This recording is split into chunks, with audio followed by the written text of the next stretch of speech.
ഏതായാലും വീട് പണി തുടങ്ങാൻ തീരുമാനിച്ചല്ല. അതെ അതെ അതെ. ഫ്രീ ആയിട്ട് ഒരു ഉപദേശം തരട്ടെ. അതായത് നമുക്കിത് ഭയങ്കര ഫാഷനാണ്. ഇപ്പം അടിപൊളിയാണ്, നിങ്ങൾക്ക് ഇപ്പൊ ഭയങ്കര ഇഷ്ടമായി. കുറച്ച് കഴിയുമ്പോൾ നമ്മളെ മക്കൾക്ക് ഇത് ഔട്ട് ഓഫ് ഫാഷൻ ആവും. അവരെ ഫാഷൻ ഇത് വേറെ സ്റ്റൈൽ, അങ്ങോട്ട് പായാരം വരെ വേറെ സ്റ്റൈലാണ്. ഓരോ കാലത്ത് ഇത് മാറിക്കൊണ്ടേയിരിക്കും. ഇത് തവിട് പൊഴിച്ചാൽ കഴിഞ്ഞാൽ അതിലെ സിമെന്റിന്റെ പൊടി പോലെ കിട്ടും. അതുകൊണ്ട് നല്ലോണം ആലോചിച്ച് മനസ്സിലാക്കിയിട്ട് വേണം ചെയ്യാൻ വേണ്ടി. ഈ മറിമായം സീരിയൽ പറഞ്ഞ കാര്യം വളരെ കറക്റ്റ് ആണ് കേട്ടോ.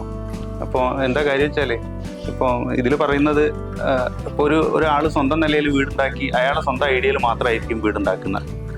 അപ്പോൾ അതിലൊരു പ്രശ്നം എന്താ വെച്ചാല്, നമ്മളെ വീട്ടിലുള്ള അവിടെ താമസിക്കാനുള്ള എല്ലാവരുടെയും ഐഡിയ വെച്ചിട്ട് വേണം ശരിക്കും ഒരു വീടുണ്ടാക്കാൻ വേണ്ടിയിട്ട്. അതിപ്പം അവിടെയുള്ള കുട്ടികളാവട്ടെ, ഭാര്യ ആവട്ടെ, അച്ഛനാവട്ടെ, അമ്മയാവട്ടെ, എല്ലാവരും കൂടി ചേർന്നിട്ട് വേണം ശരിക്കും ഒരു ഡിസൈനെ പറ്റിയിട്ട് ചർച്ച ചെയ്യാൻ ആർക്കിടെക്റ്റിൻ്റെ അടുത്ത് വരേണ്ടത്. ഇല്ലെങ്കിൽ അത് കുറെ കഴിയുമ്പോൾ ഒരു ബേർഡനായിട്ട് മാറും. കാരണം ഇവരെ ആവശ്യങ്ങളൊന്നും അതിൽ നിറവേറിയിട്ടുണ്ടാവില്ല.